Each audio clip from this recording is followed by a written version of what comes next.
Hola, aquí estamos de nuevo. Después de la grabación primera de prueba, me han estado contestando que la vieron y escucharon bien. Entramos pues ya en la primera grabación. Por cierto, voy a titular las grabaciones así: grabación 1, grabación 2, grabación 3, porque las fechas pueden confundir, ya que no grabo el mismo día del calendario académico, y porque las grabaciones van a ser breves para que luego no tarden mucho en subirlas a YouTube. Cada grabación será unos 20 minutos. Por eso pues habrá temas que lleven consigo varias grabaciones y temas más cortos de una o dos grabaciones, pero yo las iré enumerando para que ustedes se aclaren. Esta pues es la grabación 1. Tenía pendiente el ofrecerles el programa de la asignatura. Son 15 temas. Aquí los tienen, los 15 temas. Tema 1, prolegómenos, el tratado sobre Dios. Tema 2, la Sagrada Escritura, el Antiguo Testamento. Tema 3, la Sagrada Escritura, el Nuevo Testamento, qué es lo que dice el Nuevo Testamento sobre Dios. El tema 4, la revelación del misterio trinitario. El tema 5, el misterio de Dios en la tradición de la Iglesia. El 6, desarrollo de la doctrina trinitaria en el magisterio. El 7, el conocimiento humano de Dios, su naturaleza, sus atributos. El 8, la trascendencia de Dios. El 9, el misterio de la vida íntima de Dios. Aquí ya se empieza a entrar en el intríngulis de la Trinidad. El 10, las procesiones de las personas divinas. El 11, la teología de las relaciones. 4 relaciones, acuérdense: un solo Dios, 2 procesiones, 3 personas, 4 relaciones. El tema 12, la teología de las personas divinas. El tema 13, el misterio de Dios en su ser y en su obrar. El 14, las misiones. Y el 15, la inhabitación de la Trinidad en el alma del justo. Comenzamos entonces por el tema 1, los prolegómenos, las cuestiones introductorias. Y lo primero que hay que señalar es el deseo humano de Dios. El número 27 del Catecismo de la Iglesia Católica. Ese deseo de Dios que está inscrito en el corazón del hombre. Por eso, tratar de Dios es tratar del tema que más afecta al hombre. Es ahondar en la estructura del ser humano. El tema de Dios afecta al hombre y el tema del hombre no se puede explicar sin Dios. Porque la pregunta sobre Dios está inscrita en el mismo corazón del hombre, que ha sido hecho, como dice el Catecismo, capax Dei, capaz de Dios.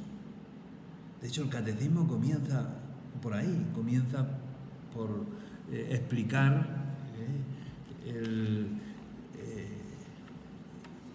este punto. En la profesión de fe, en la primera sección, en el capítulo primero, lleva por título: el hombre es capaz de Dios.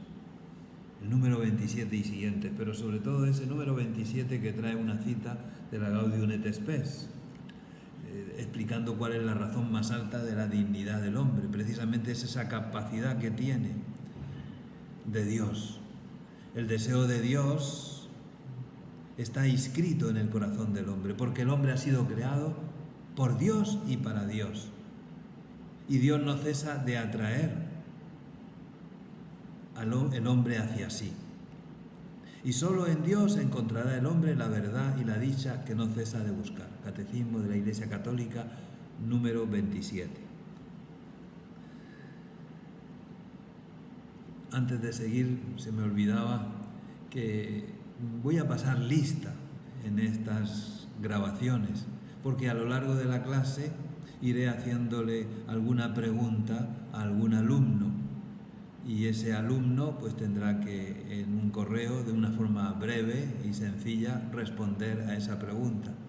Así es una forma muy clara y eficaz y divertida de saber que están asistiendo a estas clases.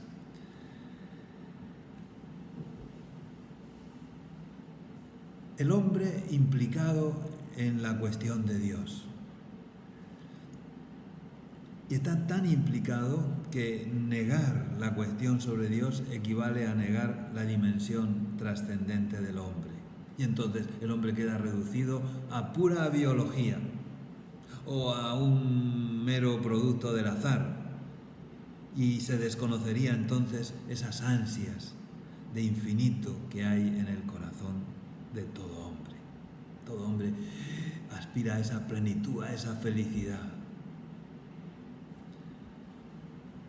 Sin embargo, es esencial en el concepto de Dios su omnipotencia, su omniperfección, su trascendencia sobre el mundo, su infinitud. Dios está por encima de toda palabra, de todo pensamiento. Y si Dios está por encima de todo y nos trasciende en todo, ¿cómo se puede hablar de Él si nos trasciende? Santo Tomás escribió, refiriéndose precisamente a esa inefabilidad divina. ¿Saben qué significa el término inefable? Esto es una pregunta de examen. Inefable es que no hay palabras. No hay palabras. Cuando alguien quiere describir algo y no tiene palabras para hacerlo, pues eso es lo que significa inefable. Y Santo Tomás, refiriéndose a esa inefabilidad divina, escribió: como de Dios no podemos saber lo que es, sino lo que no es, tampoco podemos tratar de Dios cómo es, sino cómo no es. La razón de esta afirmación tan rotunda de Santo Tomás se encuentra en el hecho de que nosotros conocemos por las imágenes de las cosas. Y Dios está por encima de toda imagen, está por encima de todo concepto que pueda crear sobre Él una mente. No hay inteligencia ni imagen que pueda contener a Dios.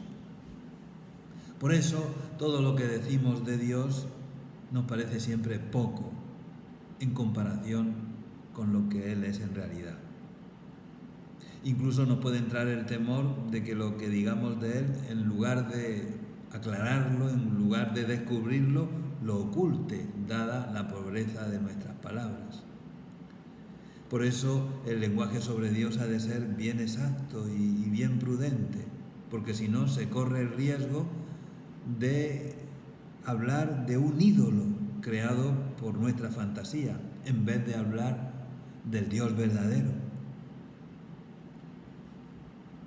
A pesar de este riesgo, a pesar de que uno puede patinar hablando de Dios, es necesario hablar de Dios, que aunque nos trasciende infinitamente, es al mismo tiempo un Dios muy cercano y es el fundamento de nuestra existencia. Recuerdan el discurso de San Pablo en el Areópago, haciendo mención a los poetas antiguos de Grecia, ese Dios en el que existimos, en el que nos movemos, en el que somos. Aunque Dios es trascendente, podemos hablar de Dios. Y sobre todo podemos hablar de Dios porque esa es nuestra vocación, está inscrita en nuestro corazón esa vocación hacia Dios, pero sobre todo, ¿saben por qué podemos hablar de Dios?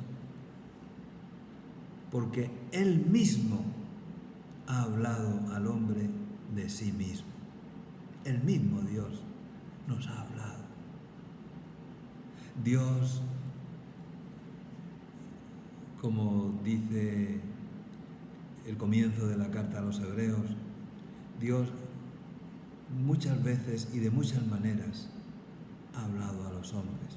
Ha hablado en primer lugar a través de la creación, que es su obra, y a través del espíritu humano, que estamos hechos a imagen y semejanza, a través de la creación. Luego estudiaremos en su momento las vías del conocimiento de Dios de Santo Tomás. Nos ha hablado también a través de nosotros mismos en la vía de San Agustín. El hombre, imagen y semejanza de Dios, nos habla de nuestro Creador. Ha hablado por medio de la revelación sobrenatural en el Antiguo Testamento. Pero sobre todo, se ha dado a conocer definitivamente en su Hijo. Ha enviado a su Espíritu para que nos enseñe todo y nos traiga a la memoria cuanto Cristo nos dijo. Se ha dado a conocer en su Hijo y nos ha enviado el Espíritu para que nos enseñe todo lo que Cristo nos dijo sobre Dios.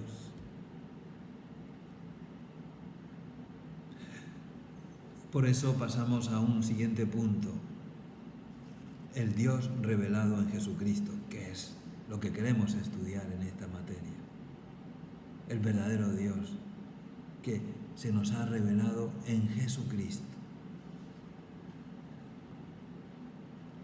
Nos adentramos pues en el conocimiento del Dios cristiano, es decir, del Dios revelado por Jesucristo y en Jesucristo.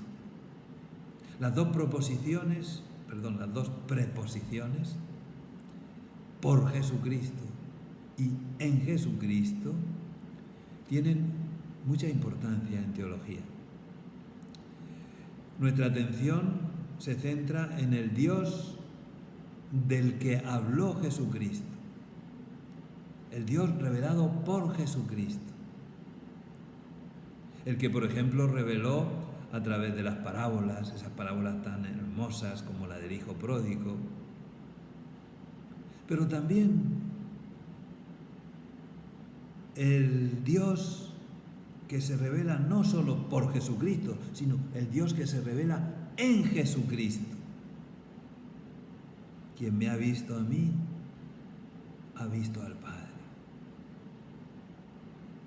Juan 14:9. Este Dios, revelado por Jesucristo y en Jesucristo, es el Dios de los judíos, el Dios de nuestro padre Abraham. Pero la palabra de nuestro Señor nos lo presenta con una radical novedad, que da un gran giro al pensamiento veterotestamentario. El Dios revelado por Jesucristo y en Jesucristo, el Dios del Nuevo Testamento, es un Dios único, pero que existe en tres personas. Esa es la clave. Unicidad en el ser, un único Dios. Esto lo repetiremos continuamente, saldrá continuamente en todos los temas. Unicidad de Dios, unicidad en el ser y trinidad de personas. Es algo inseparable en la consideración cristiana de Dios. Y esta radical novedad del Dios de Jesucristo explica que, aunque judíos y cristianos adoran al mismo Dios, sea precisamente la noción de Dios una de las cuestiones religiosas que más separan a judíos de cristianos. Este misterio de la intimidad de Dios, esta trinidad de personas, esta unidad en la Trinidad, se ha revelado precisamente en la economía. ¿Qué significa economía? Es la intervención salvadora de Dios en la historia. A través de la intervención de Dios en la historia es como conocemos la intimidad de Dios.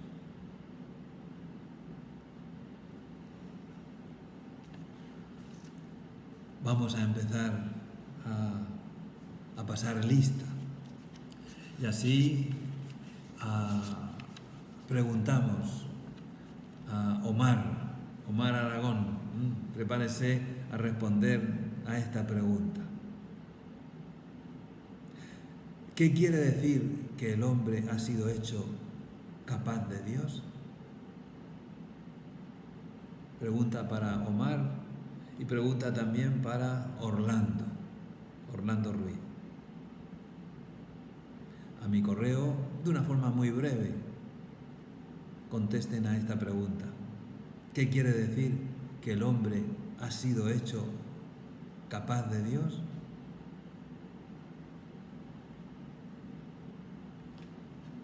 Para Michael Chávez y para José Ángel Sánchez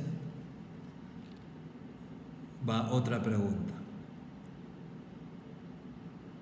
¿Por qué decimos que Dios se ha revelado por Jesucristo y en Jesucristo? Espero sus respuestas en breves a estas dos preguntas.